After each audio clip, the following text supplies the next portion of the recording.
100 years. What does this figure actually tell you? Are we talking about a decade, or are we actually talking about how long humanity has gone through? Well, have it your own guess, as we are actually talking about the amount of the lifespan on how long these natural resources that we usually take for granted will run out. Yes, we are talking about coal and gas as the main source of energy, which actually help us in living our daily lives. Yes, Indonesia may have the fourth largest produce of coal and largest gas reserve in Southeast Asia, considering the fact that we are strategically located between two oceans, and we are in a perfect condition, which is tropical country. And well, we have this vast availability of natural resources, and as a result, we use them a lot as well. In fact, 57% of the primary energy supply is actually from coal energy and gas energy. However, little did we know that these natural reserves are bound to run out. In fact, in less than 100 years, specifically for gas, which actually helps us cook stuffs, they will run out in 19.9 years, while for the coal, which actually powers the majority of the houses in Indonesia, will run out in 83 years. And not only that, we are also talking about coal and gas, which are non-renewable energy resources, and also emits a significant amount of carbon dioxide. In fact, from the 542.88 million tons of carbon dioxide emissions in Indonesia, 55% of them are from coal and gas usage. This is definitely a serious issue, considering the fact that ever since 2015, the Paris Agreement, in the Paris Agreement, Indonesia is committed to reduce greenhouse gas emission as much as 29% by 2030 with our capabilities, and 41% by international support. 2030 is in 9 years, and we definitely still have a long way to go in order to achieve that. Well, among the existing initiatives, luckily we all have tried to reduce carbon dioxide, and based on the graph on the left hand side, we can totally see how significant contributions the researchers have poured their heart and souls in searching for the best method in reducing carbon emissions. As we can see here, there are several scenarios in which, well, generally, in order to reduce carbon dioxide, we need to complement it with the usage of biomass and more renewable energy resources. However, what types of renewable energy are we talking about?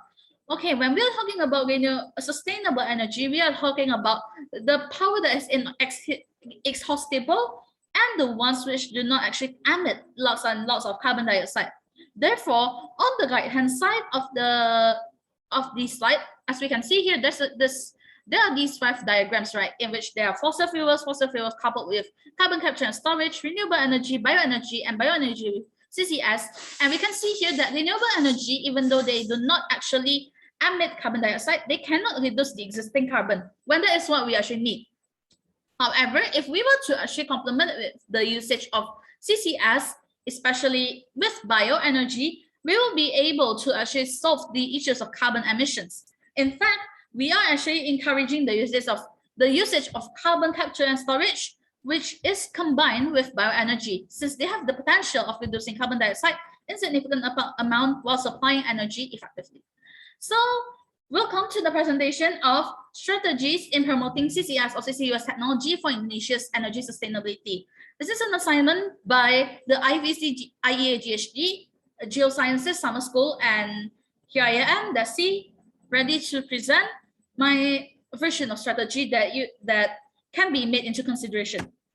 So before we talk about the sorts of strategy that we have to go through, we need to actually differentiate, make it clear regarding the different terms that we are facing. So the carbon capture technologies have gone through a really long way. They have been developed over the years to the point that there are so many alternatives and so many methods in capturing carbon dioxide. So generally, there are three methods from what we can see here. There are carbon capture and storage, and carbon capture, utilization, and storage. These three are actually differentiated based on their purpose and their techniques.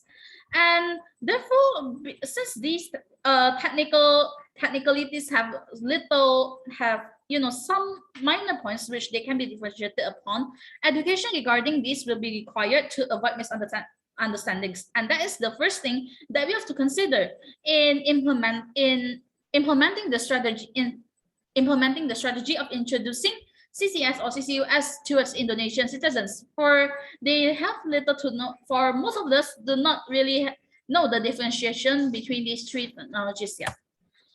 Well, additionally, this is also bound to happen considering the fact that there are so many CCUS projects, especially in Southeast Asia.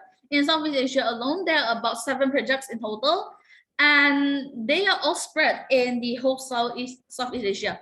We in Indonesia are very blessed enough for the fact that there are about 4 of the CCUS undergoing CCUS projects in Southeast Asia. The first one being the low emission of ammonia in Indonesia is a recent project developed by Mitsubishi Japan Oil, Gas and Metals National Corporation, PT Panca Amara Utama, and ITB. And the plant is expected to be built in Central Sulawesi for a more eco-friendly, low-emission ammonia. The second project that we are talking about, and this is the pivotal one, is the Gundi project. It has been initiated since 2010 by J-Power and Japan and US Coal in cooperation with PT Pertamina Indonesia and ITB. And this plant will actually store out carbon dioxide as much as 300,000 tons of carbon dioxide per year, which actually, well, if we were to compare it with the million tons, it will amount for like about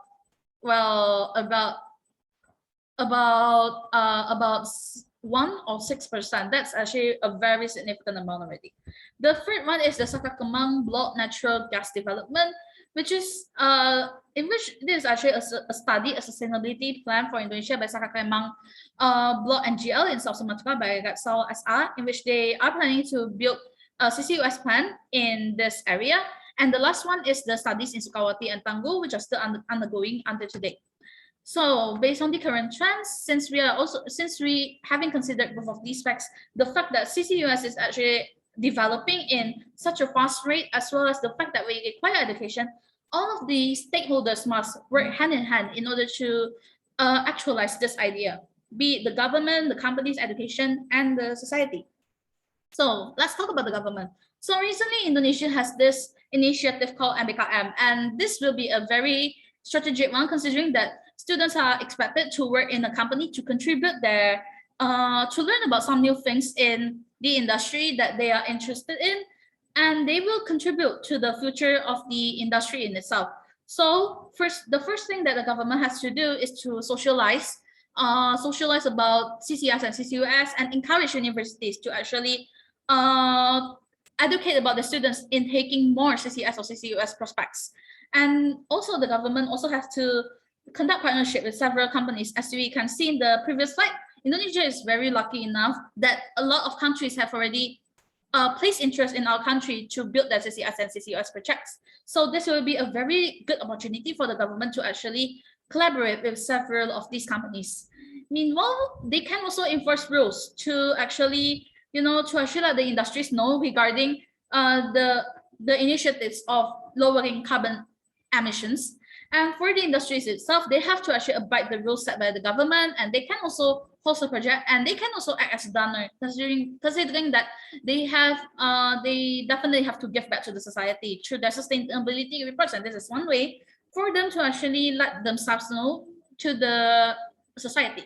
Meanwhile, for education aspect, they have to actually enforce this among their students by encouraging students to take up some projects, some KKN, and researches related to CCS or CCUS, and they should also actively socialize to the students. And sometimes they can also hold on FGD, which actually talks about these carbon capture and storage. And of course, initiate other universities in doing the same thing. And for society, we have to reach them out through actually by posting contents related to carbon capture and storage. And we can also educate each other from from local to local, because that is how basically most of the initiatives today are actually made from local knowledge. They can actually combine with other knowledges in order to build a more resilient community. And they can also involve the usage of KOL. We can also involve the usage of key opinion leaders in order to actually socialize more about carbon capture and storage. And finally, for the society who actually would want to actually help, they can also help as a donor to support existing CCS or CCUS projects. However, of course, this requires commitment from every part of the stakeholders. So we might need some time. We might need a long time in order to do so, and definitely a timeline in order to carry these out. And yeah, that should sum up my initial thoughts regarding how we should actually enforce partnership. The thing is, right, we should actually help each other out. We should actually keep everyone informed regarding this CCS and CCUS. We should also educate them, and by especially with the fact that the mass media is massive nowadays, the socialization should also be done more frequently and more detailed manner so that everyone can understand this technology and hopefully consider this as a force of good. I'm Desi, and thank you very much for hearing this little presentation of mine.